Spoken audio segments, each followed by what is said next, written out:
Are you ready? Because I'm ready. My body. Wait, you were sending me some things. Yeah. Because I pretty much just went back and rewatched the stream at like 2 times speed because I was like, oh no, I don't remember anything. I don't remember anything. It's wild to me that like in a random stream we got like the same amount of content as right? continuous. I was like, what the? They were like, tune in, you will get some drops. I'm like, oh boy, a new warframe and maybe a skin, maybe mine, never mind. And then they start introducing like all these things. I was look, Chief. I was like, you know, I was joking about it, but like essentially like before the stream, you know, I was at work. I was like, yeah, you know, I'll tune in. I'll get my ribbon. You know, it'll be with Devstream. I'll talk about it, and you know. But then it was just like I had to sit up. I was like, hold up. What do you mean you're also tweaking Garuda? What do you mean you're also doing a focus rework? What do you mean a new weapon type, grip type? Like, what the? Who are you people? And what did you do to D? I just had to. Oh my goodness! Like, I was significantly overwhelmed. I didn't catch like the first half of what was happening. I was summoned when they start talking about the materials. Oh jeez. And people were like, "Oh, they're only doing it to new skins and stuff." But I'm like, okay, so only new skins get it, and mine is not in yet. So what you saying? I get the good treatment. Well, I mean, it's probably not deluxes, I think. So to be fair, they at least, you know, gave the reasoning of it. You know, people are. Oh, I get it. Can feel how they want to feel about that reasoning, but I was just like, oh, okay, at least you explain. Like, yeah, I'm definitely fine with that. It's understandable, to be honest. And it's not like it doesn't sound like something that can be like a never kind of deal. It's just like it's not the focus and it's not possible now, so you know, drop it. It seemed like a reasonable thing. If somebody was like, yo, you can either clean up the entire office space or clean up your room, you'd probably clean up your room and be like, the deal is done. Also, like, you know, for how long has been fucking Warframe around? 10 years? Like, 9. Yeah, it's like, okay, yeah, can you revisit 9 years of skins with like each 2 months having batch of like 12 of them? Thank you. I wouldn't even do it, to be honest. Yeah. Oh, I mean, I guess in the short term, the Nora's Mix thing is happening. I don't think either of us really care too much. I don't think either of us really care about like Nightwave, like in a sense of like scope, right? Like it's just it's there.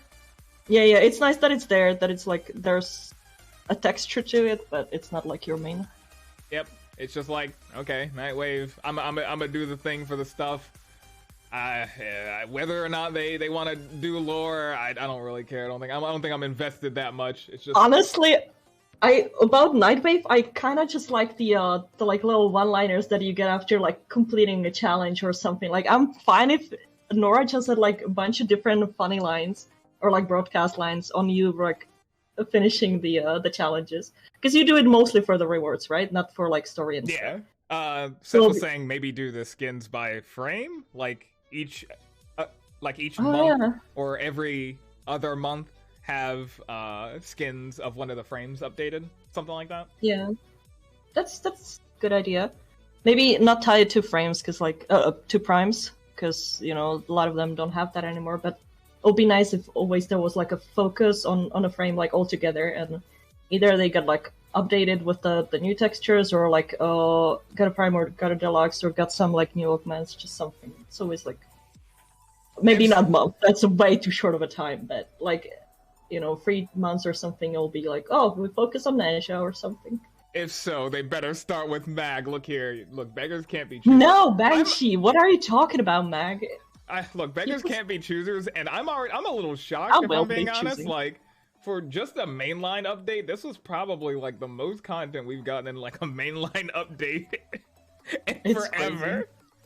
Yeah. It's like way more than I expected. You know what it feels like though? I feel like they finally got like how to say it? Not direction per se. Like they had that, but like they finally like got a not even roadmap. I don't know how to like they have a vision at that point there, or like maybe it was the engine holding back or something, like where they couldn't do certain things, and now that they have like exact idea of what they want to do, and they're just going at it fucking at 100 speed. Well, I mean, motivation though. I mean, it can definitely just be like that in the industry. Like, how do I put this? Like, yeah, you have years of like people just used to like a certain thing, and it like that, like just suddenly changing everything can be a lot. Like, you know, they're like in my field, for example, like I'm in game dev QA, and like there are things that like the programmers can do to make our lives significantly easier, but getting them in the habit of actually doing that thing is hit or miss. It's genuinely hit or freaking miss. But you know, a part of that, I guess, Nora thing, like the important takeaways. I mean, there's a ice themed Sayandana at the end. Akjagara and Tigris are getting mods. Akjagara, you get damage if enemies are not close to you. Okay. And Tigris, if 5 pellets are headshots, it increases your reload speed. And also, okay. Like, I didn't think those weapons needed mods more than others, but you know, I guess we'll see if they're actually gonna be used. Yeah, like regarding the reworks and the augments, that's your field. I cannot be talking about that. Look, Chief. Like I just wanted to scream because, you know, I was definitely like, you know, Garfield when they were just like talking about the augment changes. Because it can be very hit or miss, like the additions that they make. Like with Garuda, it at least shows me that they understand like maybe tweaking the augments might not be all there is, because like, for example, Garuda's Dread Ward augment, it's like the augment itself is inherently, it doesn't make sense.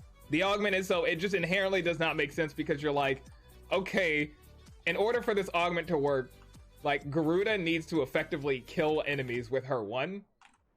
And her 1, if you haven't played Garuda, it doesn't do, you're not actually doing damage with that It's the ability. First ability. I can imagine what it's like. You're not actually doing damage. So what people end up doing to get that augment to work is like imagine like I hit this enemy and it's like bleeding over time, and then they try to press 1 like as it's dying or as it hits like that low threshold to trigger it.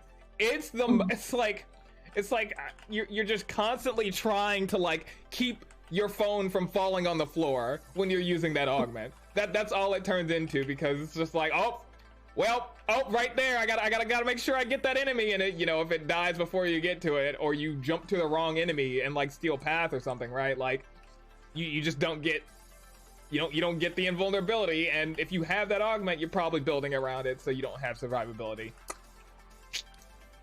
Yep. Or, you know, you're playing Warframe as a co-op game and someone else just murders everything, so why are you even... Hey, Pengu! I can scream about Garuda like all day. It's funny because Mag Royal Pratt asked me like, you know, what problems I had with Garuda, like just the other day, because they were making, you know, because Sliv loves Garuda, so, and Mag never played Garuda, but there's so many things. Them changing the passive alone shows me they're at least hitting they that at direction? least understand the problems, because like Garuda's passive was like basically based on your current HP, you would get a damage buff. So if you were at it'd scale inversely. So if you were at 1 HP, you would have 100% damage buff, essentially, right?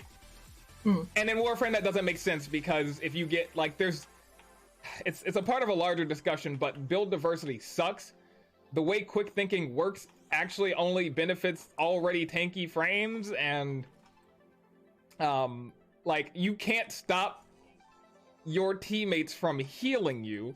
So if you want to maximize the damage buff and you have like a Trinity, what's your Trinity gonna see? Oh, my teammate's at 1 HP, let me press 4. I don't know how my teammate keeps getting at 1 HP, let me press 4. Like, that's just like what the did Trinity. You see as Trinity is my question. Look, Trinities exist, okay? Look, they might, you it's may like not see them. UFO, you hear about it, but... Or some other healing thing that your team does, right? You know, Haros exist. You might see Oberon, right? But it's like you just can't stop them. Or the game, Wisp, right? Like you pick up a Wisp mode, what are you gonna do? Jump off the cliff? But you can't stop your teammates from doing what, you know, helping you, right? Like they're helping you by trying to heal you, and you're like, yo, Chief, I need to be at 1 HP. It just, it doesn't correlate to how the game is actually played. But here's the but. You know, as interested as I am to hear that there are Garuda changes, I feel like the passive was kind of like the passive change of getting kills to keep up that damage buff was weak. I look, I love them for making the change, but I feel like it was just too easy. Like it didn't feel Garuda. Like the frame that literally is sacrificing health for energy, you were like, but what if we made it so they kill to keep their damage buff, instead of just simplifying the passive into, oh, when you lose health, it fills that damage buff all the same, right? Like, or when you take health damage is like the simpler aspect, because then it ties into the abilities that Garuda has, and you're probably going to just be taking health damage as Garuda anyway. But you know, that's like my $50 on that conversation. It's like the passive is definitely an improvement, but I'm not really sure it was the most thematic option they could have had, because it's like, I mean, sure, you know, all Warframe pace is like kill, but I feel like Garuda definitely was. Do you think if they like used the most relevant option for her, it wouldn't, like, if they did that with all of the frames, wouldn't they become like too samey? I know this, it's not like, it's kind of awkward when there's like only one way to kind of play the game, so you can, like, diversity at that point is like kind of a burden for the Warframe. But if they maybe try to preserve some sort of, you know, uniqueness to the gameplay. I think if they were to preserve their uniqueness, it would have done her a lot better, because basically right now, like, I can already see it, like, how is that gonna scale, right? Like, if you don't get the kill, does your passive even matter, right? Is it now being a pseudo cooperative design, right? Because if you're playing with teammates, you're not getting kills with Garuda's abilities, probably, unless they make changes so that you can. And effectively in all my redesign videos, you will see me effectively doing this. What's that? Using a melee weapon to obliterate an enemy, and it's like, that's not unique to Garuda.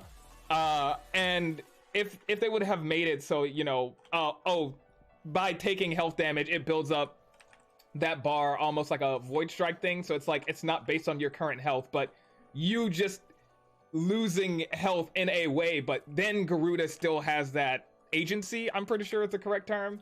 Like, because even if your teammates are wiping everything on the map, you can press 3 and keep your passive maxed, right? Which is a lot better than, teammates, let me get kills so that I get my passive. Don't worry, the enemies are scaling to a point where I literally can't kill them fast enough.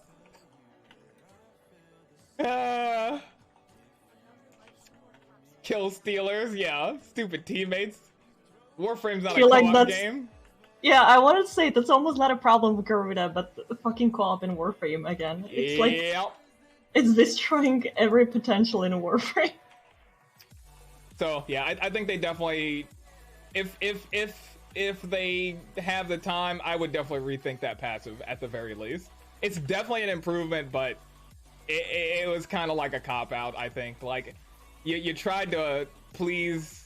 I feel like go the most pleasing route, but I think you actually like tripped yourself a little bit. But it's just me.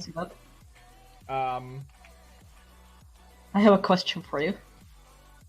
Oh, can it wait until we also just throw in that, you know, she got like 2 iframes, and then yeah, we'll leave it at that. She got, wait, what? Yeah, she got, like, when you cast her 2 and you're like dashing to impale the enemies, you're invulnerable, and also while you're holding her 4 to charge, you're invulnerable. Okay, I didn't know that. Yep. Valkyrie who? Yeah, we'll see how that goes. It's more also rolling guard who, but like, yeah, we'll see how that goes, cause yeah, just okay, you just iframes the frame. They can add an assist mechanic for those frames that need. I definitely feel like that should be the default, like assist mechanics in general. Like if you don't get the kill, like. It just adds a fraction of whatever it's supposed to be. Like with Warcry, it's like if someone has your Warcry buff, them killing adds like, you know, half the amount of time that you would normally get or whatever. Say that, and yet of course my mind goes to Baruch, and it's just like, you can't sleep who's dead. It doesn't matter that S's will be a thing. It's like you enter a room full of corpses. Maybe the dagger that your teammate stole from you at the beginning of the mission. Maybe if that dagger disarmed someone, you will get 1 assist and 0.08% of your fucking pacifism. Yeah, bro. I mean, it will be good. It will be better with assists, but I literally every time we play Warframe and I'm Varg, I'm like, okay, guys, like, fucking, give me 2 seconds in this room and then go ham, but I need those 2 seconds at least. Yeah, it's definitely, or during like survival, you just fucking go your own way. You never hang out around others, just so you can. Baruch is definitely one of those frames where you're just like, is Warframe a solo game? Because yeah, it's something that is consistently done in some of the Warframe design, like all over the place. You'll be like, I thought this was a co-op game, but you're making this hard, Chief. You're making it real hard. You're making it real hard. If I could kill my teammates, I would do it in a second. I was literally about to say that exact same thing right there. Oh my god. Every time the animation proc radiation is just like, finally, dude, I'm fucking going on head. Like, finally, it's my time. You just do 1 punch, they're all down. Let me just reduce my restraint before I revive you. Apparently all of her other abilities are getting something added. Don't quote me on that. You can quote Megan on that. We'll see if it actually happens or what happens. Dex Wisp. Dex Wisp? What? Dex Wisp? The Cuban what? Look. I feel like some people were like, Wisp! Like, cause you know, she's still relatively new, and like, I feel like most, like the Dex skins could've, like, I feel like people had the expectation, like, you know, the older frame, like, you know, in order of like release was the expectation, because Excalibur got the first Dex skin. But it could have been the survey that influenced it. I'm not sure. I can't actually remember when the survey happened, or joke about that one as well eventually. Yeah, because it was like, about the results. Which frame do you? Which frame doesn't have a deluxe skin that you like to see one? And it's like, what's best? Definitely won that by no contest. It could have been that, or it could have just been most popular frame gets a dex skin or something like that, or a very popular frame gets a dex skin. I don't know. Either popularity or honestly, like, seeing how creatively like written D is, it might have been just the fucking person in charge of the skins being like, okay, I have an idea for this frame. Yeah. Because that happens a lot, and honestly, I can fucking judge that. That's a pretty good way to approach it. You're in mood for something, you're like motivated and full of the idea, I just go for it rather than, oh shit, I have to figure out something for this one and it's not coming to you. Also, from a like marketing perspective, like if you know a lot of people want like a Wisp Deluxe, they're gonna log in for this freaking Dex skin, right? At the bare minimum. Yeah. They're like, yo, what? Dex Wisp if I log? Okay, hold up. Updating Warframe. making sure I'm ready just to log in for the anniversary skin.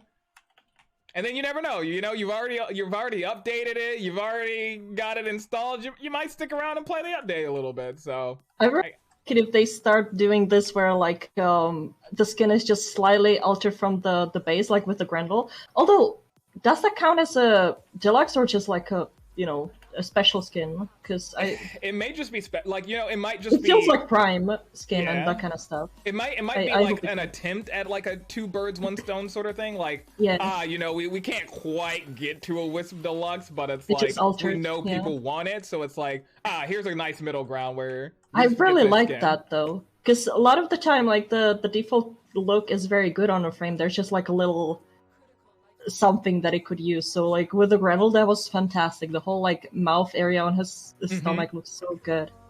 Why am I going so far? I wanted to mention something. Garuda Prime? I always prefer when they like grab the theme and like elevate that instead of like the base look. So you know, like Hydroid becomes a fucking Davy Jones and Ivara becomes a jellyfish. But this one is just like, you know, we just elevated the... Okay, not elevated. We de-glow up the base look. It's so busy. And someone was like, well, she's supposed to be bird. Like, that's cute. She's not. Like, she doesn't look like a bird and it's very busy. I don't know. I'm not a fan of it. I feel like you could do a lot with her. I at least am very, very, very, very fond of the ephemera. I don't know. I'm not even. She like, always. She always has good like attachments, but not like the base thing. I feel like her base is stronger than the Prime, like 100%. It's pleasing to look at, but you're gonna be covered in blood anyway, so. That's my take. You're gonna be covered in blood. I just don't like when the primes are worse version of the default, like less characteristic or distinct than the default. No, I am not intentionally staying in the sortie survival. I didn't realize it was zoned out. With Garuda Prime and that ephemera, also the Nagantaka Prime and some mysterious Arc Gun Prime. Yep. We'll see how that goes. Like, I feel like Prime weapons are just kind of, you know, they're a little polar for me, whether or not it's either like, this has a place, I might use this, or I'm level it up and never look at it again. Just sad that I'm not like no longer excited for any Prime stuff, like Prime frames. Because either they put like 30 colors on top of them, or they have one primary color channel all over the body, or it's just like spikier version of the default look. I don't know, it's not exciting anymore. Nidus was very good, but I feel like the last Prime that I was like, or like last Prime I was super excited for was Ivara's. That one came out and everyone just freaked out, and it was all over Twitter. Prime was definitely just like, the jellyfish bride. I could just squeeze your shiny face until your skull collapses. Thank you very much for the 3-1 sub for 33 months, Solaris. But yeah, the Nagantaka at least has like an interesting effect. Look here. Ow! Ow! Get it, baby! Here we go. I hear you like you're in the kitchen. What are you doing? Ow! Yes! They I see you turned on your chair. I'm a bit delayed. They did now you're holding your bag of plushies. Yeah, Nagantaka at least has like an interesting effect. Well, I guess we just see where the Prime stats land. Unfortunately, I might be a little biased here, but I feel like most of the primaries are still not interesting to use over other weapons. It's like even with the whole additional mods and additional arcanes, it's still just like most of the primaries I use are the same ones that I was using before, outside of the Nadaruk, which, you know, it's kind of great. But like, it's still just like, it's just so polar whether or not it's like you can use it or not. What's my problem? Like every time there's a Warframe discussion or like power creep or something, I'm always like, oh, everything dies so quick and everything in Warframe is so strong. And then I go into my arsenal and I look over half of the guns because like, well, you don't do enough damage. You don't quite kill fast enough, Sporothrix. I'm sorry. Yeah. And then you go and complain about how like much damage you do with every. I feel like they cannot win. Yep, there is no winning, I don't think.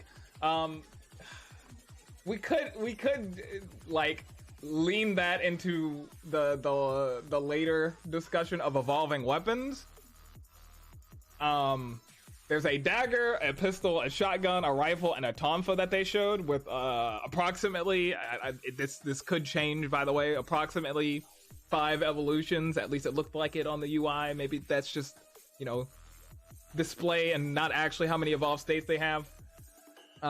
It seems like a new take on the whole modular weapon idea, where you know, kick guns and Zaws, you made a modular set and never looked back, whereas this seems like, okay, it's essentially what happens is almost like the Protavire armor. You have challenges on the weapon, you complete that challenge, and then it gives you a choice to upgrade that particular weapon, where they mentioned like the first choice would be like an alt fire. So you get to make a choice on that weapon of out of 3 or something of what the alt fire would be. And then down the line you can respec and change that if you so desire. And it may not just be things like alt fire, it could be things like status procs and stats as well. So it'll be like a RPG tree for a gun. Yeah, effectively. Okay. So I almost want to give a round of applause because it seems like they're actually making an actual modular weapon that could be interesting. But it's also kind of like an iffy thing, because it's like, while that is like super phenomenal, can I just have that on the guns that I already like that's the unfortunate thing I feel like with Warframe. Like, again, it's a part of a larger discussion, but this concept of progression, right? Because it's like, I kind of feel like it started with Kuva weapons and like Tenet weapons and all that. It's like, hey, I really like the Stug or insert weapon, right? How do I get that weapon better? You can add format, you can add certain mods, you can add the arcane slot, but there's only so much you can do with that weapon, right? Like the Stug, after you like, there's only so much potential for the Stug itself, right? And then after that, it's like, okay, you have to wait for DE to give you the augment. You have to wait for DE to give you like an alternate form to this thing. You have to wait for DE essentially to provide the progression that you want in a weapon and or Warframe, right?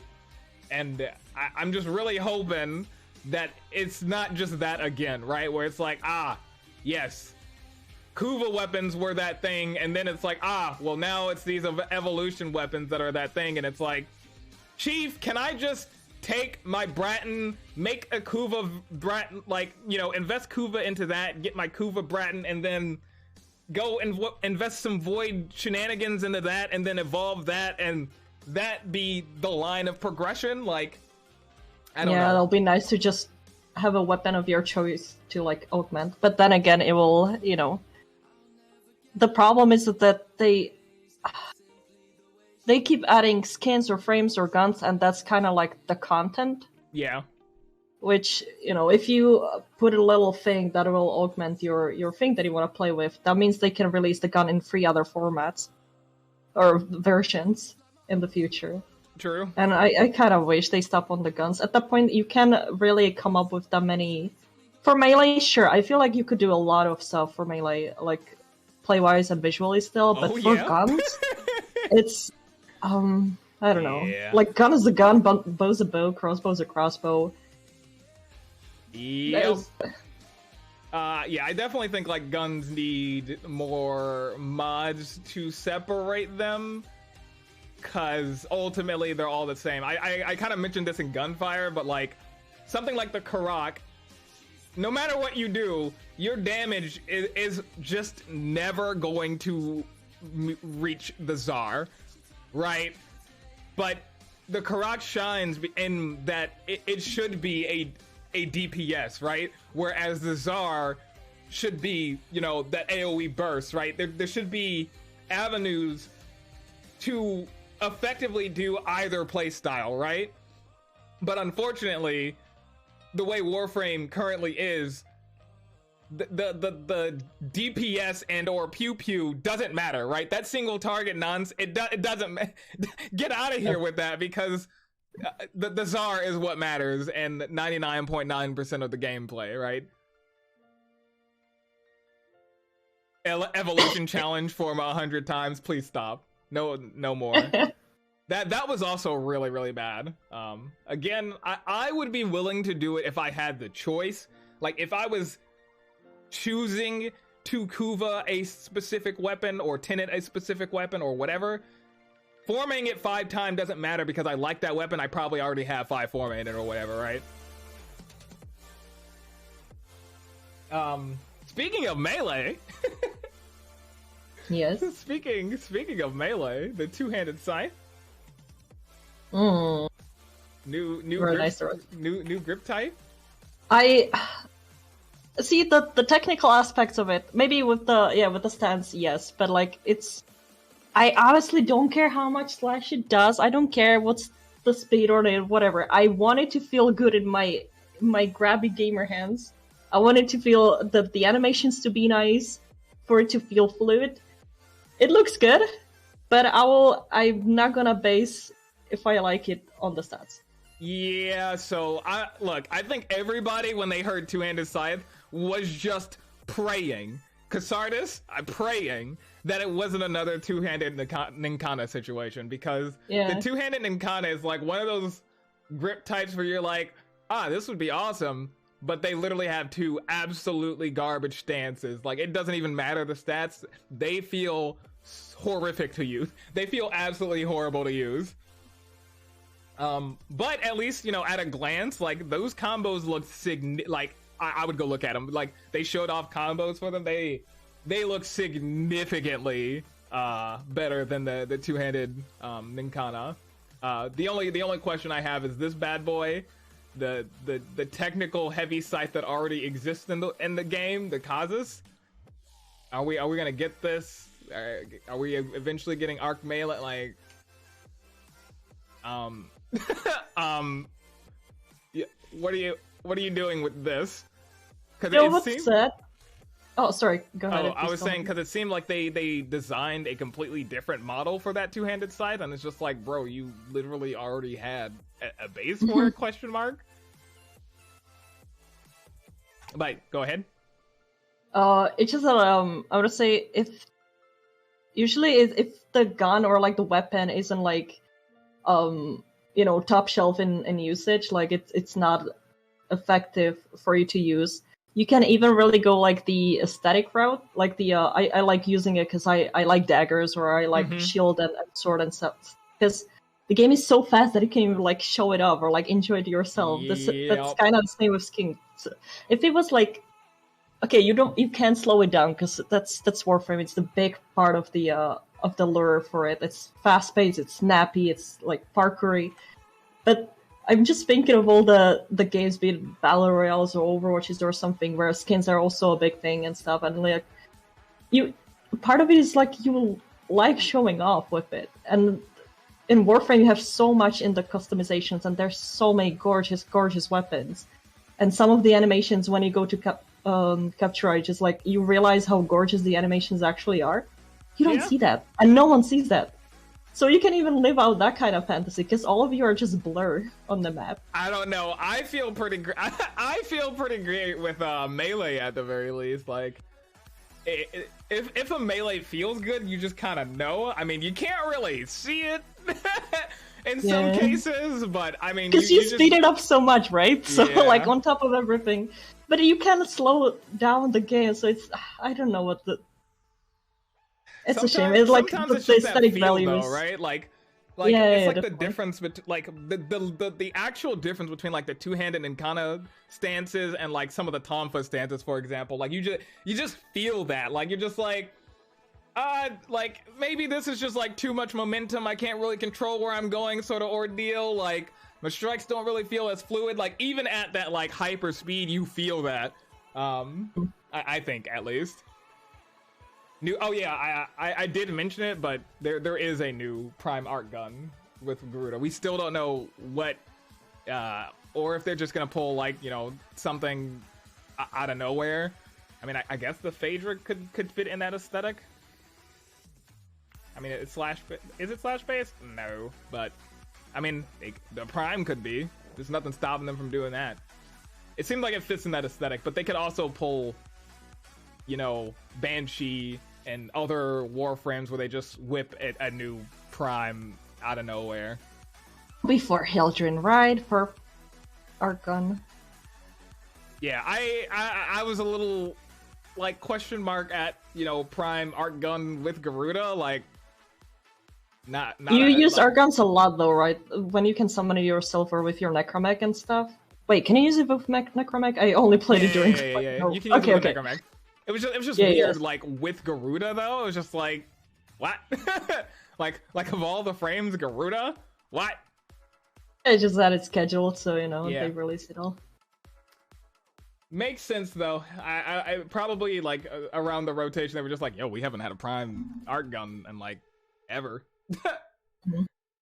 Please help. What else? Oh, I guess the core of the Angels of Zariman update, which is that whole lore. They have the hub to procedural level tech that they're doing, where you go from the socializing to instantly into Warframe gameplay. I really like them focusing on the location, because that was definitely the highlight from the quest for me, like the whole ship and like the little flashbacks and stuff.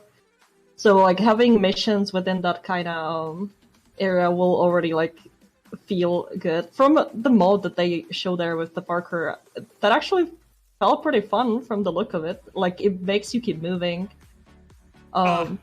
Titania mains rise up. Yeah, like sometimes it's not about like having the frame fit the surroundings, but with the surrounding have the surrounding fit the frame. And I kind of like these kind of like different frames being good for different things. That it feels nice. Like Excavation, you bring that Frost every now and then, even though you don't see him every now and like in the other stuff. It's true. So that's very nice. I definitely like the diversity in mods. The player housing that Seth wants to live in the apartment. The suit. Yeah, that's I don't fully understand. I guess the point of it is not to like have a house, but to have other people visit it, right? That's the lure of it. If you all have like a template of a room, it cannot be that exciting. Like there's only few decorations that everyone's gonna have, like, and either someone's gonna have it like hanging from the ceiling and someone's gonna have it on the couch. You see me? It's I don't know. I guess I'll have to see it. It's definitely something that we'll be seeing, but it's just like, man, it feels like the set all over again. If it allows for like scaling, clipping, so you can do like a lot of wild shit with it and have different kind of templates, it will be nice as a little personal hub. Like you invite your whole squad and you hang out in your room before you go on a mission. That's cute. It's not needed. It's cute. Yeah, it feels like they could have just made it as like an upgrade or extension and of the like ship, of the personal quarters and in the ship, but maybe there's a particular reason that they did it on that exact area. I guess time will tell. But I mean, if it's like the operator place, maybe they meant it as that kind of thing, right? Yeah. Like spoilers, but the like dripper mating with your operator there, it's like, okay, so someone lived there for a long time. Yeah. So that's probably the idea behind it. Oh, I know some people, you know, are kind of torn about like, housing, does it have any gameplay ties? And I don't think it needs to. That's yeah. That's them racing at Yeah. that point. No, Yeah. it doesn't. It's just a little something. Sometimes they do that. I think it's just nice to have that. Yo, this is for people who like housing, and that's okay. Like I don't want that Genshin nonsense where it's like, oh, I gotta go build housing so that I can get these realm coins so that I can have this stuff every, like, you know, enough to buy like gameplay related stuff every week. It's just like, just let people who like housing do housing. I don't want to do this having anymore. stuff that like if you don't want to, you don't interact with it. That's the best kind of thing to do in the game. But like creatively at least.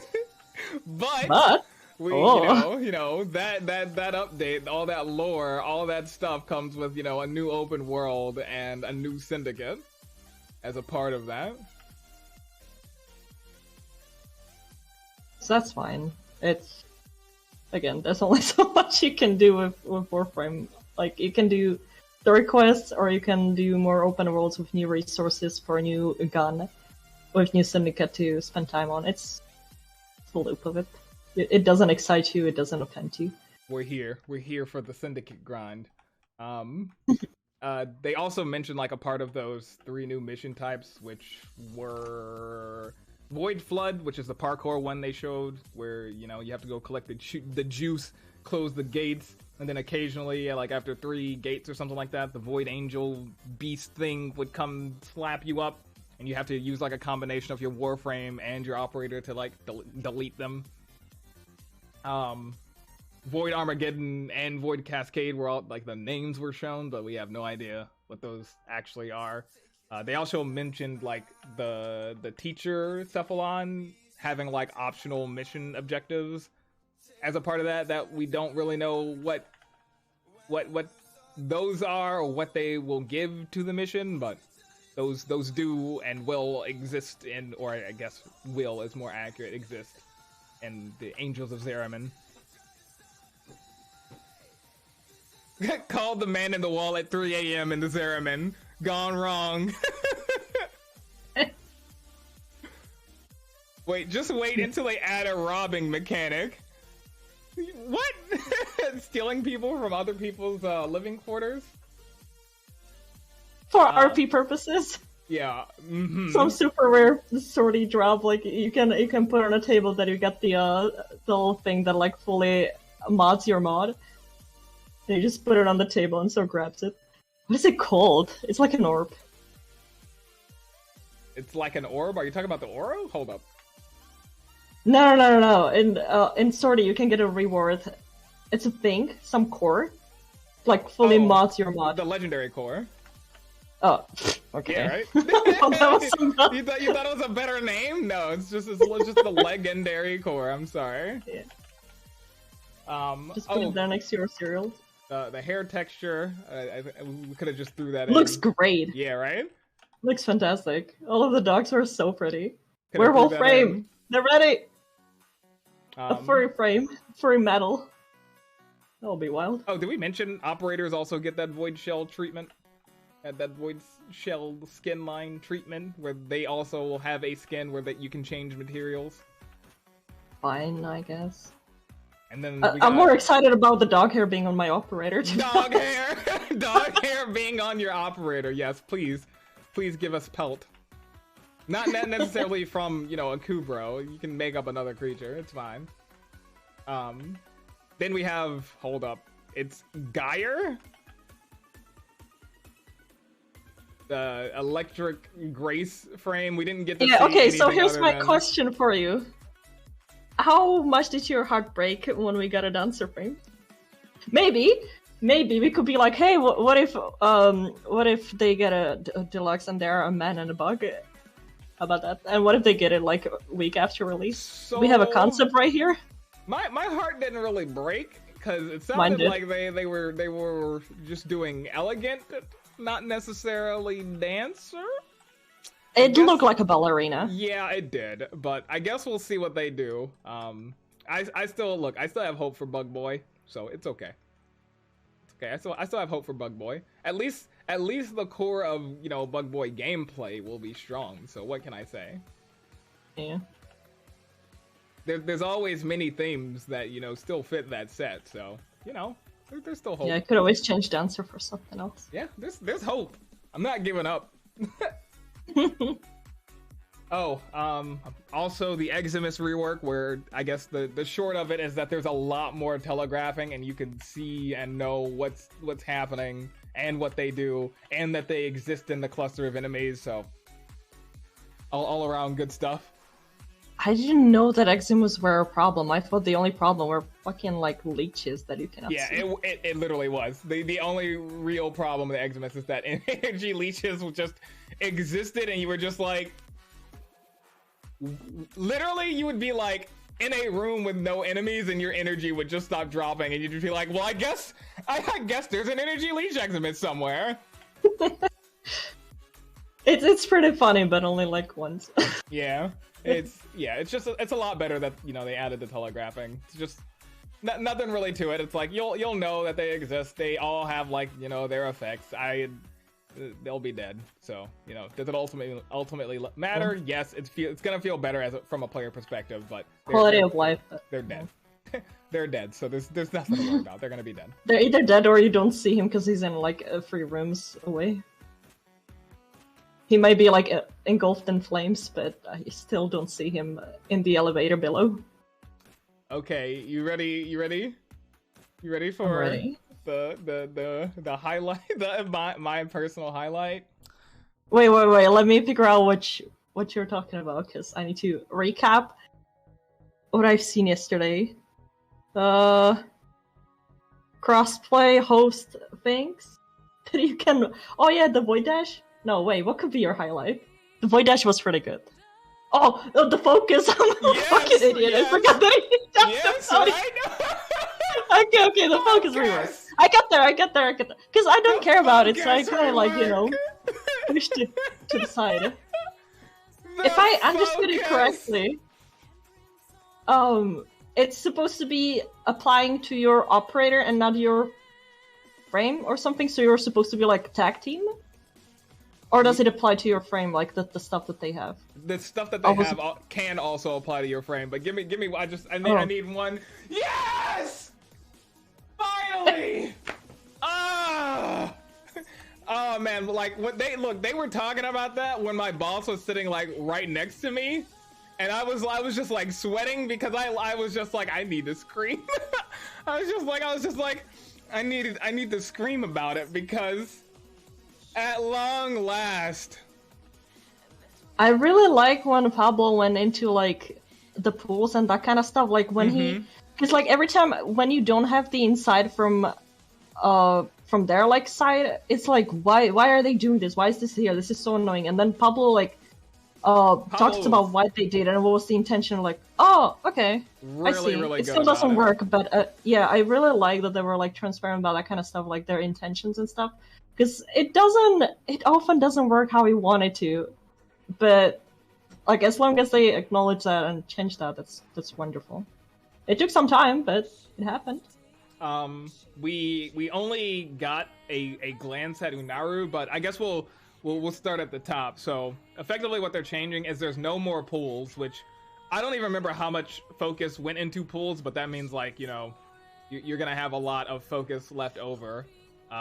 Because you no longer have that pool cost, or you should, because you no longer have that pool cost. Yep, it's basically a silly thing that's just gone now. There are some big changes. Void Dash being probably the biggest. I personally think I want to clap because they did a really good job. Like, it's a lot easier, it looks like, to navigate inside where a majority of your Warframe gameplay is gonna be. They're doing a really good job of showing like positioning. It's like, I can see, like, I am making a choice to dash to a specific location instead of it being like this. I hit a wall. I hit a wall. Also, client side operator, yes, massive. Yeah. It means that I press 5, I can go into operator. I don't have to press 5 and be like, oh, wait. Press it 3 more times before it happens, yeah. Right? Also, along with that, so things like this magnetic blast, I don't know what's going to happen because essentially the things that were tied to Void Dash and Void Blast are they're making operator abilities essentially. So that you're not like just inherently taking cost to have abilities, but Void Blast itself is gone because now, or I assume it's gone because now whenever you melee an operator, it just swaps to your frame. Mm-hmm. Which I personally think it's a little hit or miss. Like, can we still kill Kuva Guardians without Void Blast? I think so, right? Like, you can dash through them. Through them, yeah. But I thought the combo was like you blast and then dash, and then they lose their weapon. But maybe they changed that. It felt clunky to me. Maybe they changed that to where you can just dash through and take their weapon. Yeah. And maybe I just forgot about it. But yeah. It feels nicer too, just like you Yeah, you dash through the enemy and they drop it. That's nice. I do think it's gonna be super nice because I loved when they made it so that like you don't have to full equip melee to use melee, right? Like I think it's embracing like that Warframe pace where you're just like up combat, you're just like up fluid combat. I dash, I melee, and I'm right back in the heat of the core of the gameplay essentially. Wouldn't you want to do a mission so you don't do circles around your orbiter? No. Because we're about to start talking about Unaru anyway. Okay. It's just we gotta get to the core of like all those operator changes, I guess. Okay. Oh yeah, Unaru. People are screaming right now. Seth, you said that what they showed so far, the Unaru update felt weird. In what way? Because what I the saw, CC denial. Because what I saw of Unaru felt there were like there's some things that are iffy, right? But it seems significantly better. Like significantly better. Like it. I know people are worried. They're worried about Unaru. They're worried about Zenurik and Naramon. But at least from what I've seen from Unaru, it seems like they at least have an understanding of what people would like. Because they didn't just say, damage reflection, let's just 200%, right? Like, old DE changes, they'd be like, bro, we're taking this 100% damage reflection and we're going to up that to 500 and it effectively still be 0, right? Or 1 damage. Okay, look, the hyperbole is 0, but it'd be 1 damage. It's fine. You say, well, they were trying to push operators to be more used, but that first skill can just be recast every 30 seconds or so. Granted, you may like... So, the thing is that it's really important is they are just giving incentive to incorporate operator into Warframe gameplay. And that's important. There's a difference, right? There's a difference between, using Railjack or using a thing helps you in the core of your game, and the difference between you have to sit on your Railjack for 5 hours to get a thing that will benefit your core gameplay, right? This one is forcing you. This one is like, it's here to help you and go do the thing, right? Cries and Fish team, right? I think they actually did it in a really smart way, because if they were like, you have to use your operator every 5 seconds to get the maximum gain. Like, imagine they had an ability where they're like, the longer you stay an operator, the more melee damage you do, right? Like, it'd be stupid. It'd just be like, honestly, I just want to play the game. Like, just like transference in and out. It's a solid thing. You go do it if you got it, and it's whatever. Some of it is hit or miss. We'll just see how it goes, but we can talk about Unaru first. But like, Void Spines isn't there. Instead, we have Poise, which makes it so that you are immune to knockdown and CC, which includes slows for 20 seconds. And just on transference in, like, that is massive. Like, to me, that shows that they understand players to an extent, because I can tell you a large majority of players have Prime sure-footed on their Exilus slot right now. Why? Because you can use something like the Kuvazar and just not get knocked down, right? Like, conceptually speaking, they don't always have to reinvent the wheel, right? Like, essentially taking a mod that people really like and throwing it in the focus school is like all that my Focus 3.0 was effectively doing. It was just like, yo, these are things that players like, and now you can just have that. So I don't think something like, I feel like you don't, like, it's okay to worry, but wait and see. Like, it's definitely gonna be awkward if they're just like, yo, people love energizing dash and just nope. Because I don't particularly feel like energizing dash is like a problem in Warframe.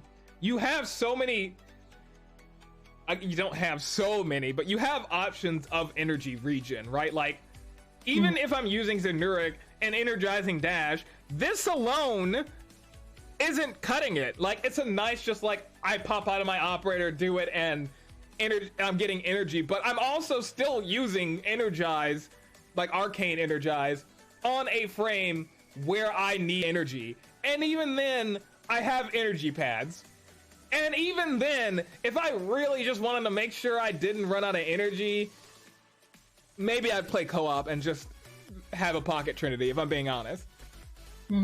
But yeah, I personally, I don't think it doesn't seem like these things are that, like, these are not game-breaking things. Like, energizing dash is not changing the game in such a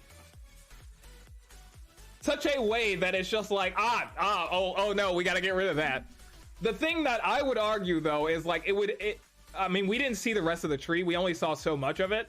So I'll just go, okay, the point I will say, though, is that maybe they should consider that energy regen is the core, like, having energy is a core part of Warframe gameplay. So they should just put that in all focus schools in their own unique way. So Zenuric itself is not the only way that you get energy. Zenuric itself is like passive energy because they're like the they're specialized in energy regen, so they just give it to you in more passive ways. Whereas like Unaru, because they're about being durable and taking damage, they just give you like a little bit of rage, where it's like, if you have Unaru active, then you get energy by taking damage because that's the core of that gameplay, right? Like, you see how that works? So that it's not like, if I need energy, I play Zenuric. It's more making you make an active choice of how you want to get that energy. Yeah. But the rest of the tree that we did get to see was like up here with like second chance, where upon death you go into your operator. So basically your Warframe dies. You go into, like, when you are in your down state, you go into your operator, and with your operator you revive your Warframe with kills, essentially, is how it works, right? Like, each kill would give you a percentage of that revive. And then this one over here was like increasing, I want to say amp, but the actual text said void beam damage. It might be amp. I don't know if there's another mechanic that they're adding, but essentially it increases your void beam damage by a percentage that you are in this down state, essentially. So it's like, while you're trying to revive your Warframe, it increases your damage over time. Stone Skin got a buff, so instead of increasing your operator and Warframe armor by 60, it's 200, which I think is pretty good. It's pretty decent, because, you know, that can be affected by mods. Like, it adds 200 base, and that can be affected by mods. Rage mode, like in the trailer, Chief. If only.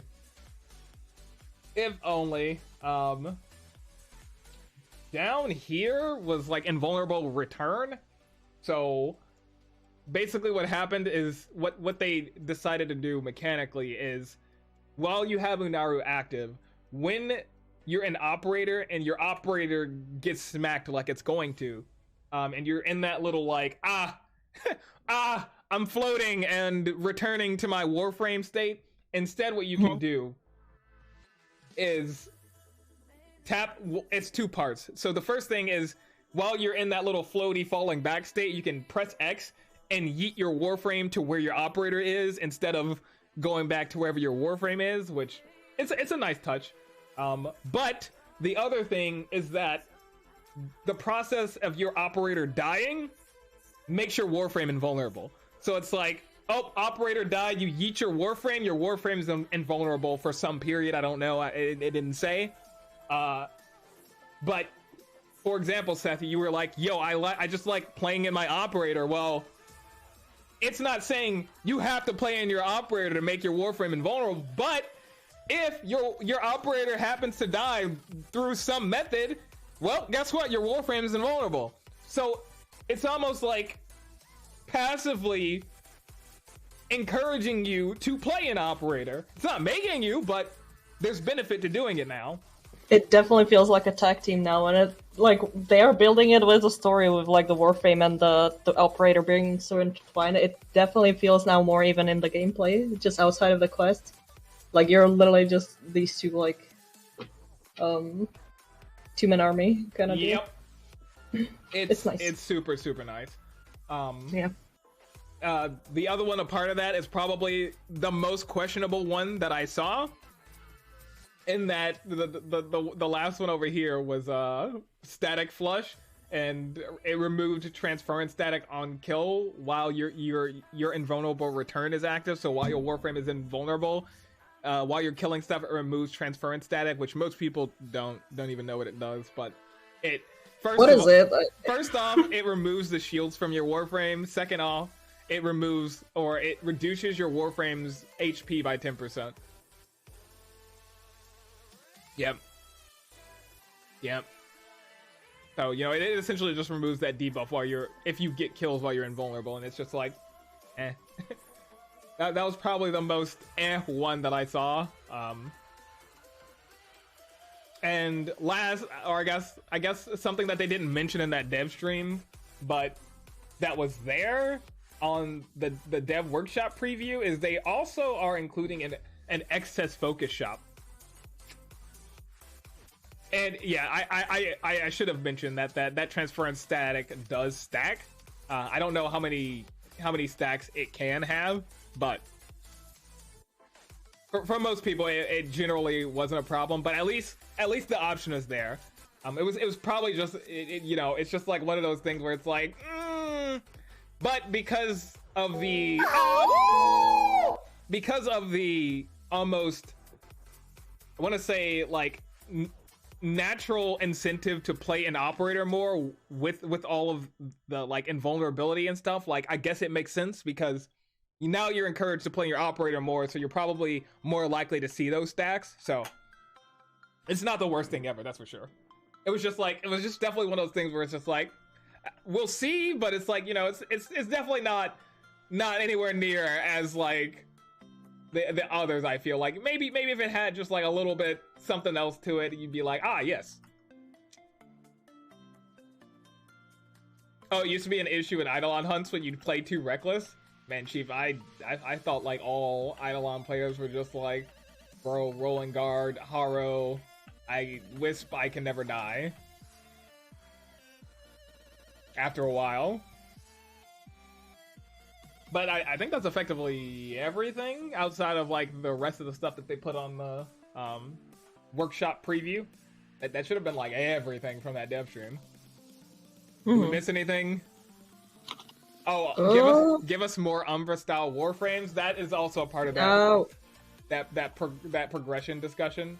I like Umbra warframes are hit or miss because the Umbra style warframe comes with a double-edged sword. A huge double-edged sword. Normally your warframe is invulnerable when you go into operator, but if you have abilities active or the warframe itself is Umbra, it can still take damage, which means you will be yeeted back into your warframe from operator if it's an Umbra style warframe and it gets shot to death. which a lot of people criticize Excalibur Umbra for.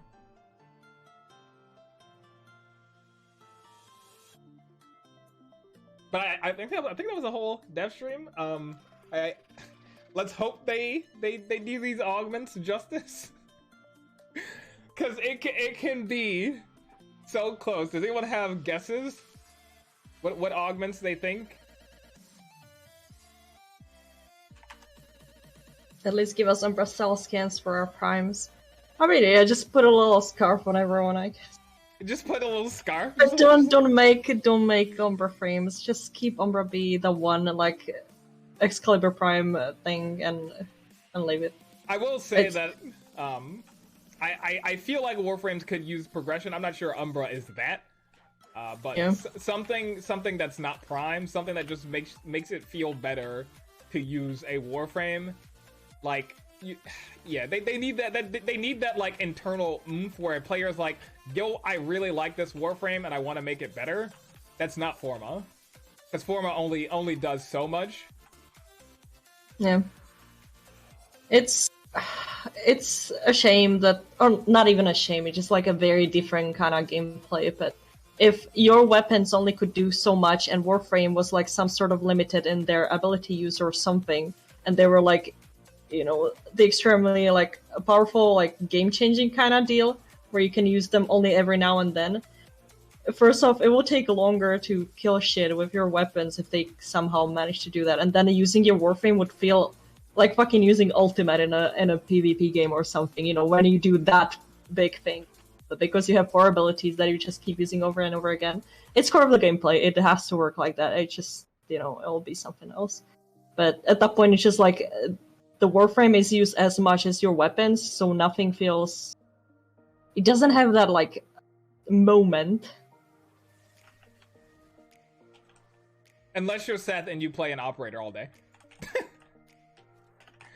But no, Seth, that is the literal difference in design preference, by the way, and most of the...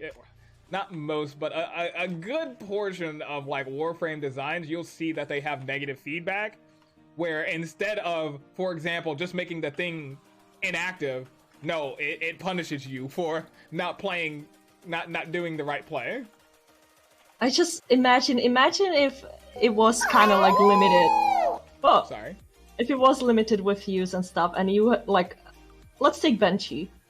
Imagine if your like 4th ability was like charging for all time. Like either you can change up how fast it charges, or you have to do something to charge it, or it charges over time, but it charges.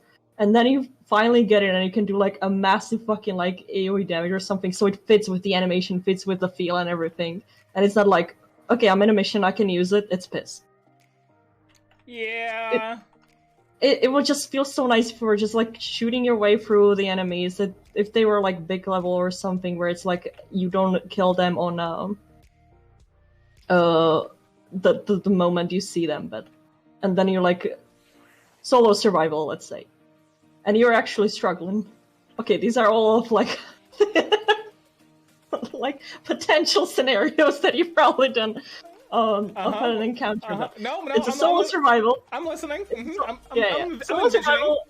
Your guns can only do so much. You can use your ability immediately, and then you fucking pop it off, and the fucking resources pop all over fucking from them, and you can collect the fucking the air and have a little breather before you go back to your something. Like, or at least have the free abilities be like usable throughout, and then the last one be just like something big. I just don't like that we have 4 abilities since level 10, and they all kind of like, you just keep using them willy-nilly. It doesn't... I don't know. I know what you mean. Funnily enough, you know, that's almost like in line with the concept of rage mode, and what I included in, you know, my Focus 3.0 discussion was, you know, a return back to that idea, because, you know, it's just, you know, remember, you know, old Operator, the void beams weren't great, but I think that the feel was kind of right? Like, you just be like, oh, press 5, it does a thing, and then, okay, all right, but yeah, the void beam was definitely not the The greatest. feel was very. I think the feel was right, where it's like that bar charged up over time, and then you were like, ah, yes, I can finally use my void beam, because then you would get all the passive effects from that school. I don't think it needs to be tied. The passive effects need to be tied to that. I'm just saying, like, if I oh wait, can you do exclamation point focus? And I think it's actually linked in there. But a part of my focus redesign was the concept of those. I actually don't even remember what I called them, but essentially every focus school had their own variation of like an ult, right?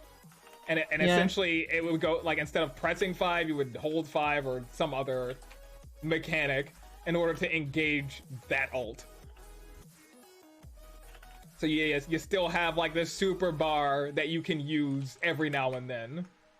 I think like one of Zenurix, because they were about like controlling the enemy and all that stuff, was like, no, maybe it wasn't Zenuric, maybe it was Naramon, because they like unalerted stuff. But one of them was essentially resetting the enemy aggro. So basically, like, imagine in a survival, it's like, yo, all these enemies are focusing on me. I need that space. I need to breathe. You use that ult, and then the enemies just they forget that you exist, essentially, for that duration. You mentioned that with the schools. That would be cool if there was like a mod where you're either operator or drifter, whatever you want to call it, with like their weapon gameplay, and that's kind of the part where it's slowed down. But depending on their like school that each of the player chose, you would have like these sort of like abilities to bring into the mission. So like if you were doing a certain missions and it's just like 4 drifters or something, and like that was of that school and that one was of that school, and they had like the different kind of ults, as you mentioned, would be cool if like, okay, we can do this now because I have this kind of deal. I don't know how many abilities operators and drifters are getting, but some of them will be from the focus school, so I guess we'll see how impactful that they are, because I assume it's like the stuff that, you have to void dash or void mode or void blast, like all that stuff from the trees are getting moved to abilities. So like, instead, like Void Stalker and Naramon, like increasing your critical chance of melee, like it's probably an operator ability instead, where you're just like, activate Void Stalker and increase your melee critical chance by some amount. So you're opting into using that instead of every time that you're in void mode, having to do it. You just opt into using that skill. But I'm all for ults. Oh look, Matarai essentially giving Maim from Equinox. Chief, there was a smart senpai back in the day. Yeah, listen, if like Warframe is playing mostly on the power fantasy of everything, right? Like that's the big lore, that's the big appeal, that's why we keep returning. It's like kind of like Ultimate will be a big part of it. If you can slow down the game to see all the pretty stuff and all like the feel of it, just make us feel impactful other than like we modded a gun based on a guide and we kill enemies for all the Baruchs in my team.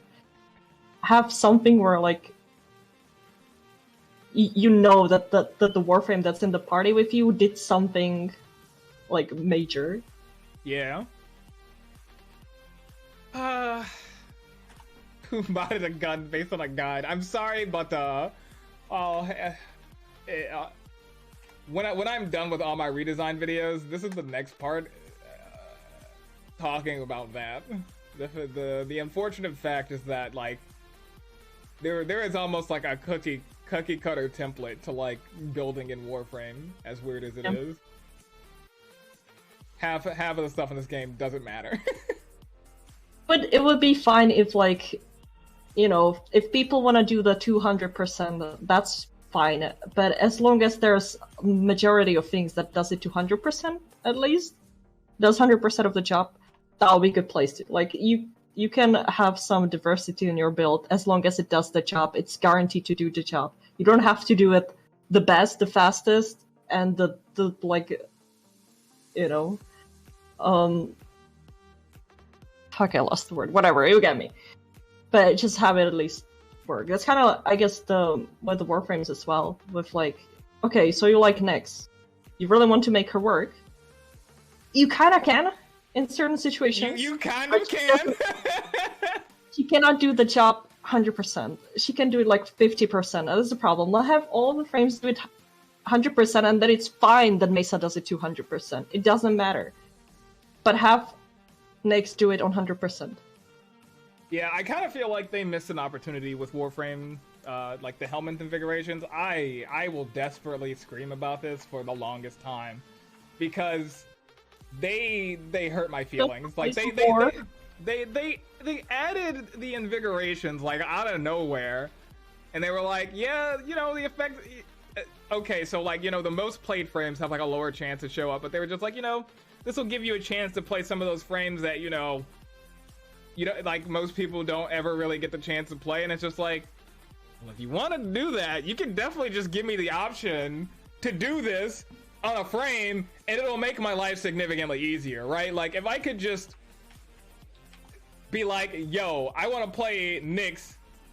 Oh, what is my Nyx build? Yo, I can't really put anything on this build. I would love to have more strength. You know what? I can go to invigoration and add more strength inherently, so now my build just works. Like, I want to do the thing that system is trying to do through RNG, but you literally just need to give players agency over that, and it would work so well. They're like met it only halfway, and I'm wondering if there's like if it's impossible, or they wanted to prevent something for like being able to either grab any ability from a frame instead of just like first one or second one. Oh no, or like to have more, like replace more of their skills. Oh, no. Helmet I think is kind of fine. Like I can understand.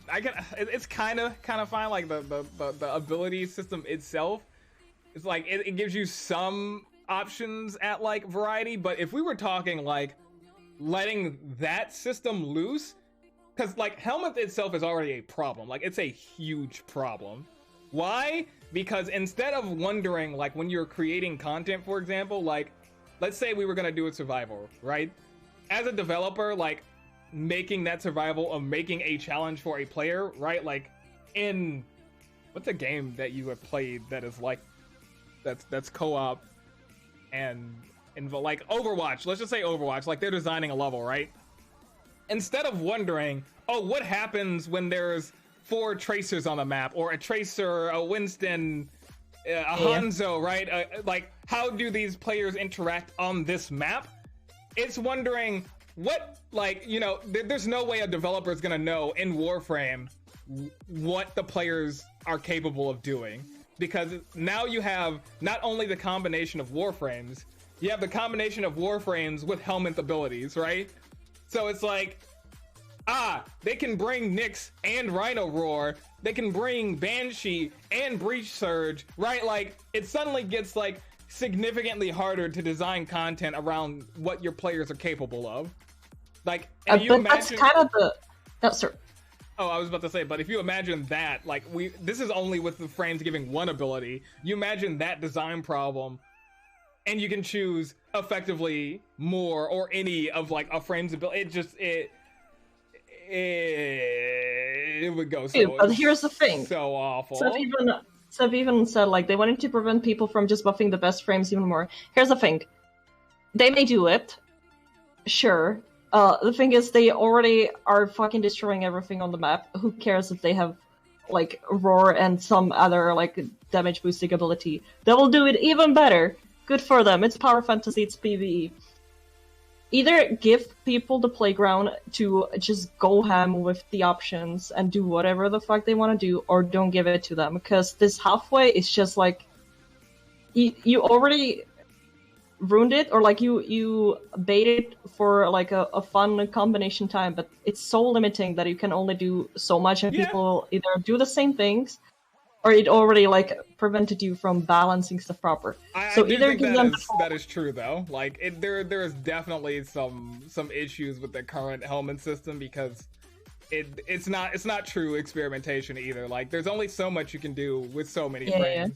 And so go either way. So Yeah, when it comes Like, to again, options, there's only so many. But would that really change even if you had the option to all Warframe abilities, right? You would just there's only in terms of defense, there are just better abilities than others. Like you wouldn't really make a choice outside of Revenant Mesmer Skin or Iron Skin, right? Like if you wanted defense, you're definitely not picking up Nyx's Absorb, right? Like there's no reason to. A lot of like overlap within like the frames, like abilities or element or some sort of like you could build like you could have a kit gun of a frame basically, and it's just like I like Nyx aesthetics. I like her like 1 or 2 abilities or something, and then you just like replace the other 2. Like that's my problem with Loki. I never take him anywhere just because like. Okay, I replaced the decoy, but I still have a fucking teleport that I never use. And I have a... What does he have? He has the disarm that you have to augment to be good. And then he has... Fuck, what does he have? Oh, invisibility. Jesus, I forgot about... I forgot about invisibility. So I actually think of Radiating Disarm as double-edged. Because, like, if you're playing Loki, you're invisible. If you're solo, the enemies are just vibing unless you throw decoy and they're shooting at that. But with the Radiating Disarm, it makes the enemies start shooting at each other. So it's like, you'll be running around and then it's like, that bombard shot at the enemy, and then you just happen to be right there, so you get hit. So I actually think a Radiating Disarm is a little scuffed, but... Yeah. I think it's like, it was meant for like, your only mission type is not just spy, it's also like, kill people. I don't know what it's called, exterminate or whatever. So it's like, that's your offensive ability, that's your offensive option. And I'm fine when abilities go in that kind of direction. Like, you can change it depending on, like, the mission you do, but it's still, like, he still has, like, the rest of it is a stealth kit. So you have ultimately only a gun or that one augment thing. So if we were full on, like, playground with Helmuth, you could just keep his invisibility or whatever you like from him and replace the rest so you can play him in offensive missions or something because you like Loki. I'm torn because like I get where you're coming from, like, if I just aesthetically want to play Wisp but have a different kit, it's like I get that, but... It doesn't need to be the whole kit and like only aesthetic base. It's just like one ability from pre-chosen abilities. At least like let us choose an ability or something if we're gonna have only one. I almost feel like that problem is like inherent to the frame itself not being well designed. It's like with Wisp, there's only that one ability that's just not that great. Like there's really only that one ability. Like when you're playing Wisp, that you're just like with Gauss, like you almost don't take anything from Gauss, right? Because of the way his kit just works. You're like, actually, like if I take something away from Gauss, I'm hurting myself here. Yeah. Nidus is kind of the same way, where it's like, if I take something away from Nidus, it's kind of scuffing the way that scuffing how Nidus plays. I honestly thought that like the Helmuth was supposed to be like, we don't need to do reworks in the future because people just build whatever the fuck they want, but it's not the case. So it's like everything is so halfway. Like they are still updating Warframes. There are still Warframes that have full kit that you will not be replacing anything on, and then there are Warframes that have free useless abilities. I think there could just be two separate problems there. Like I think Helmuth was at least to give some variety in terms of player choice. Like Mirage, it's like, I do like most of Mirage's kit, but Eclipse just feels awful, right? And it's like, okay, well, I can get by with replacing Eclipse, right? Like, just right now, I can get by replacing Eclipse. No, it doesn't help, like, Loki, because Loki just needs more work, right? But, like, for the frames, like, even Valkyr, where it's like, Valkyr's kit, okay, it needs work, but, it's technically not that bad, but it's just like, you can choose like the alteration, like something to add on top of that if you so want. And I think that it Helmuth kind of makes nice in a way, Like, It's like a first aid. yeah, it just gives you the option to alter your kit and give you more when you're playing a frame, period. I mean, that comes with this double edge, right? Because now it's like I'm playing Nova, but I also want to, you know, buff my teammates more. Or I'm playing someone, right, like Vauban. It's like, okay, I'm already a CC god, but you can also add buffs on top of that, right? Like, it does give you, like, a way to build in more ways. Or even with Volt, it's like, you're already buffing and CCing, but you can do that more. Like, you just throw Roar on top of it. I guess I'm just impatient. You're just impatient. Yeah, for those frames being like, being relevant. I just want to play them so badly. It's just I don't have use for them 80% of the time. Because I don't. So I want to be able to just. I don't see how you get away with change. Like, you're eventually going to have to change Nyx's abilities, right? Because even if you had the option to choose from any ability, it still proposes the same problem, right? Because who's choosing outside of Psychic Bolts, which is fine on Nyx because of what it does inherently, who's choosing Mind Control or Chaos or Absorb over the other options, right? It still provokes that same issue. I guess my critique would be that they don't need to nerf abilities that they're putting in Helminth because people are still going to make those choices, right? Like, Warcry and Roar are still good choices. It's just because it's the combination, you don't have to take a frame and throw Warcry on it. You can take Valkyr and throw something else on it if what your intent is to maximize Warcry.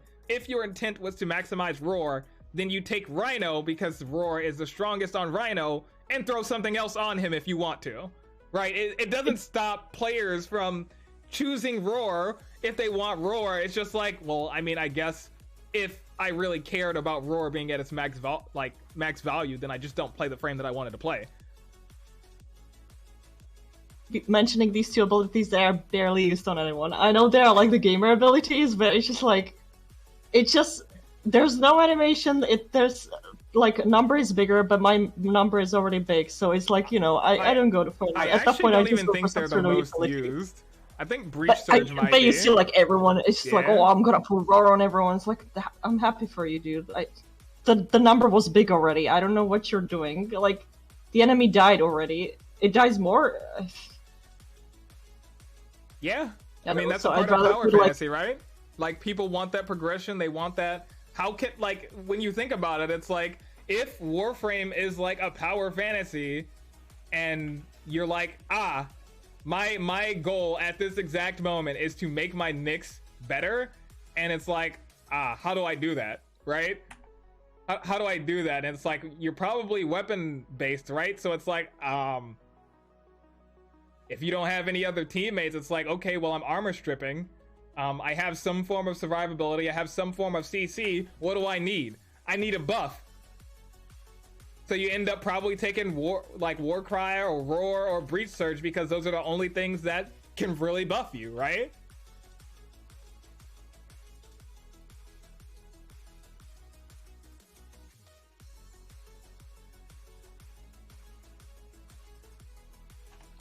But you know what sparked this? I guess that discussion was the invigoration system, not the ability. Yeah. Sorry. The other one. I like the invigoration system though, but then again, I also like with arbitration and stuff where it's just like, hey, play this frame 300%. I'm like, okay, I will then. Usually I don't because it's a frame I don't like that much. It's just a little something. I like the arbitration style, but again, they don't have to force me or, you know, do that. If they were just like I feel like arbitration is fine because, you know, it's whatever, right? But I feel like with invigorations, they had an opportunity to give players agency over that style of like influence, right? Because it's like Titania, for example, is like a frame like I would love to play. Like, her kit isn't necessarily bad. It's her build that's just annoying to me because it's like, what do I need? Every stat in the game? Okay, I'm just not gonna play this frame. What do I need? Every stat in the game? Yeah, I'm just not gonna, like, Frost is also suffering under this, I think. There are probably others that you're just like, I want to build you, but I can't throw on every stat in the game. I'm sorry, like, and then you just like, okay, well then I'm just not gonna play the frame. And I think the invigorations could have alleviated that a little bit, where you're just like, if them doing like that to the frames, if that was supposed to like encourage the diversity of builds, because you cannot do everything, there will be either people who like jack of all trades, master of none, or just focus on two or one thing. See, mostly. I'd agree with that, but yeah, what I think you were saying the point, right? Yeah, but then there are frames where you only need that one or two things, and they're wonderful. Everything is like tied to it, and it just works. So why would you? Valben's like, I threw on 2 mods. What else do I need? It's like, I threw on 2 mods. I'm doing my job. You can literally throw anything else on. The frames that have those limitations or like abilities that all scale in almost the same exact way, it's just like, those are the frames that feel the best because you actually get to be diverse, because it's like, I have the mods I need on, and now I have flexibility to throw other stuff on. Hey, what's up, Futures? Would you prefer then everyone to have like that one thing that's like tied to a mod that you can like enhance everything with, and then the rest of is a playground, or have one that's like jack of all trades and you build it for different things, either strength or duration or whatever? Which one do you think is better for diversity of builds? I don't know. I think they both have their issues, if I'm being honest. Because it's like,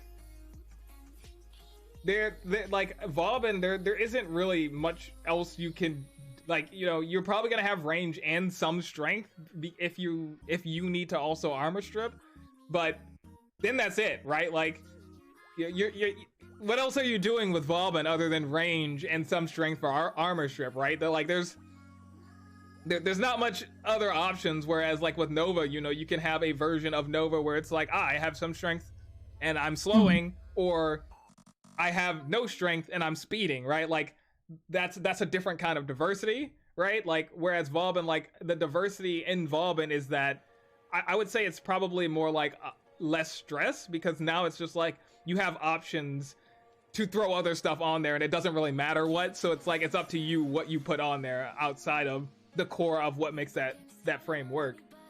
And what if they made like the abilities so they have the diversity within them? Like when you think of Valben, you said only 2 matters, like range and strength, right? Mm-hmm. Not range, range and strength. So if you have duration also matters, but like yeah. Like instead of the airstrike, either have it like be fucking we see it on Wisp and it doesn't work like that, but just for the matter like of range or something, like have the beam be horizontal instead of like vertical on the spot that you just something that like, okay, if I use range it will be like further down there. If I use duration, my Bastille will last longer or hold them longer. If I use what's their efficiency? Oops, that doesn't matter. Everything's cheaper, but you have infinite energy anyway because of all the gear and operators that you have. And strength, of course, my grenades do better. So like have design on all of the frames with the abilities in mind, where like each of the mod will do something for a certain ability. So in that case, you would have like, you have to strategize which ability you like the most or like want to focus on and that kind of stuff. Because I don't know. Again, it feels because like a part of I think the frames that people actually enjoy, it's like the fluidness of it, right? Like even though Excalibur, I feel like he suffers in terms of being able to effectively build because his abilities scale on everything. But like using Excalibur's, you can use his whole kit, right? You're just like, all my abilities kind of range like, and strength. No. I'm saying like you kind of do, like you kind of do, because blind is range, strength. A lot of his augments scale off of. Yeah, unfortunate. Yeah, I definitely get it for like it feeling better, but then I imagine like if every frame had like, I think it's is it Octavia that has range, duration, and strength as well? I can remember who it was, but like someone who needs like all of it, and just like if every frame had only that one thing, like let's say only wrench, she only needs wrench because it keeps amping up, so you don't need strength or something. It does, but whatever. Well, I feel like Tavia's in a unique spot because she doesn't need the durability because she has the invisibility. Whereas Durability? Excalibur... No, duration. No, I'm saying, but durability is a part of Warframe too, right? Because enemies shoot at you, Okay. right? Yeah. While she does need like a lot in terms of scaling, you know, her abilities, it's counteracted because she doesn't need to put that into durability. Whereas Excalibur, yes, Excalibur is in the same boat of like needing everything in terms of abilities, but you can't get out of the durability because you can't go invisible. Yeah. Like, I guess you could rely on the blind, but because it's line of sight, some enemies might not get blinded by it. But you know, See, that's the thing. Then you rework the ability to make it work, so you can rely on the ability for that kind of case. It's like rather than have the like the mods like dictate what you can do, have the warframe like the base already like dictate what you can do, and the mods just like elevate it. Kind of deal. So for me, I feel like variety could come in the form of actual augments, but that's just my take on it. That is my preferred like pushing in Warframe. Like if they made augments well enough, like that could dictate, you know, how players build and the diversity and all of that. But instead, I really dislike when augments are like they elevate a ability that's bad instead of like they make the ability function completely different. I think we kind of mentioned agree. with Loki. Yeah, I you can turn him offensive just by, you know, letting the enemies shoot at each other, and it already feels like a different ability than before. Nyx, if she had like better mobility on that, it's just like, okay, you can be, you know, you can either be stationary target and literally not move on with the objective, or you can move very slow. Like, that's not a change, dude. Just let me fucking parkour with the bubble. Nyx's augment, unfortunately, isn't a real one because moving is a part of Warframe. So the ability itself should already have a trait, like, it should already have a trade-off. Like, if you're taking movement away from your player and Warframe, you have to make the trade-off valuable, and Absorb is not it. Absorb is not a valuable trade-off, especially because it's so ancient. Like, your teammate shooting it cause it to go away faster, and yeah, I don't want to talk about it because I'm about to talk about it in like a week. So yeah. Like, okay, that's only because I can think of any other frame, but as useless as Atlas's wall is, the augment is either you have a defensive wall or you send an offensive wall. So it's already defense or offense. It's not great, but I like that the augment makes it so it functions completely different. It's just not like... I agree, and, you know, it could be up for debate, but, like, you know, if they made those augments, like significant enough, like, I would be down for an augment slot, and then, you know, you just say, that's it. You augment the frame in one or two ways, but then that's it, right? You can't pull... You know, like some of the frames, like Vauban, for example, where you're like, my build is done. Let me throw on all the augments now. let me throw on an augment for each ability because, you know, why wouldn't having one augment slot will be nice in the instead of fucking Excellus or whatever it's called. Yeah. Because then you're just like, you're making a significant choice to alter that ability. Honkai does this in a way. Like with Honkai, they have this like rogue light game mode called Elysian Realm. And a part of that Elysian Realm is that like all the Valkyries that are included in that have like keystone augments that dictate, like, that alter the way that you play that Valkyrie with that Valkyrie specifically in mind. So it's like, when you use a support skill, I guess the Warframe equivalent would be like, Frost. Okay, when snow, like, when Snow Globe ends, it detonates, freezes enemies around it, right? Like that would be like their level of like change to start with, right? So it's like, you are either making a choice to like, you know, keep your Snow Globe up, or like, you know, after a duration, it's like detonating. So right, you might have the option to like keep it defensive, or it turns into like an offensive style ordeal, right? That is something that I think could work. Now I'm wondering if like the amount of, because we have what, like 45 frames? I don't even remember how many, but I'm wondering if that amount of diversity will be like, okay, we can design a new one. It will be a repeat of everything that exists already. But then again, like, why put yourself in the corner of like, you know, just release or like work around the frames we already have, like either versions of them or like the augments and stuff like that. Make what you have new instead of like holding it back so you can release more in the future.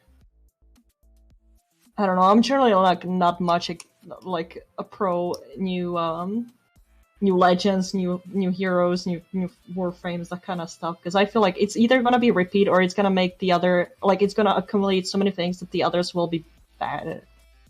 The older ones. Well, typically that's why you have a specific role in mind whenever you're doing a thing. Yeah. Because again, it should always be about options and diversity. So it doesn't necessarily matter if two frames can do the same thing. It's just you should have options in that they conflict in that regard. So like in Honkai, there is always there's generally always a trade-off. So it's like there are so many physical supports. Like, you know, you can generate a team with like certain physical supports, but in Honkai, it also is important that you have those options, because there are modes where it's like, you use this team, so you can't use them anymore. So it makes sense to have more of those options where you're like imagine you had a mission where you're like, I played through with Wisp. I can no longer play Wisp in the next mission, so I have to choose another frame, right? So it matters that you have multiple frames that you are comfortable or used to playing. But also in the regard of, I'm tackling a problem, so it helps to have multiple solutions to that problem, because, you know, it may matter. So it's like, Limbo could be an option to, I need the enemies to not move, or Valvin could be the option to, I need the enemies to be pulled to me, even though they're both, you know, fulfilling the CC role. Yeah. You wanted to say something about the survey? Oh, I just like I want to see if you have anything to go over the results. I was looking for the link of it. I feel like some of the survey could have influenced like what we saw on the Devstream. I feel like everything was so even. I don't even know what they got from it, because like it's fucking all of these are like 35%, 45%, 29%. What did they get from it? I don't. I mean, you just know. You just know. Like literally, you just understand that your players are responding in a way, because like without asking, you just don't know, right? So it's like, like without them saying like which was your favorite part in the new war, I would have assumed freaking Teshin, but what? No. Yeah, I would have assumed, like genuinely, I would have assumed Teshin just because it was closer to core gameplay, like core Warframe. I would have assumed that people would have been, yes, this is where I'm peaked. But no, that wasn't the case at all. Like, so yeah, you just know, right? Like you don't have to go, if I were to do this again, what would I choose, right? Now you see that, you know, it's like, you know, some people, like, it leans slightly more towards Cal, but ultimately it's kind of balanced, right? So maybe Veso wasn't the most liked, but you know, it doesn't mean that there wasn't this like dramatic difference.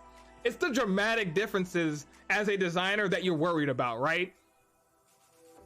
Like, did you learn to use the mod system? Content creators 30%. Yeah. See, like that and is a tutorial per percent. Yeah, that is a that's a dramatic thing, right? Because it's like in-game tutorial 3.05. Yeah, that tells you a lot. But that one you probably could have gleaned from just how. But you know, even the wiki thing, I would have expected to be higher, right? I would have expected the wiki to be much higher, but yeah. But no, content creators was higher, which surprised me a little bit, I think. enemy density being okay to people is offensive to me. Like, everyone goes to do field path or like always bring people just so more of things spawn. So the thing about data is you can't, like, it doesn't always influence a result, right? You have to be very careful about how you use data, right? Because a single piece of data can be used in a lot of different ways depending on how you as an individual decide to interpret it or use it, right? And this is very important because, you know, you see this, I feel like, in argumentative essays and social media, etc., right? Because you can look at this data about how people feel about enemy density and missions, and because, you know, it was generally around the middle, you know, I could make a video essay and be like, enemy density in Warframe is fine, right? Because more people said 4 than 1, right? But that's not necessarily what that means, right? That is not inherently what that means, because I'd argue that, you know, you could say that a majority of that graph is 3 and under, right? So even though, like, the higher bar is at 4, a higher percentage is 3 and under. So you could probably argue that it could be higher, right?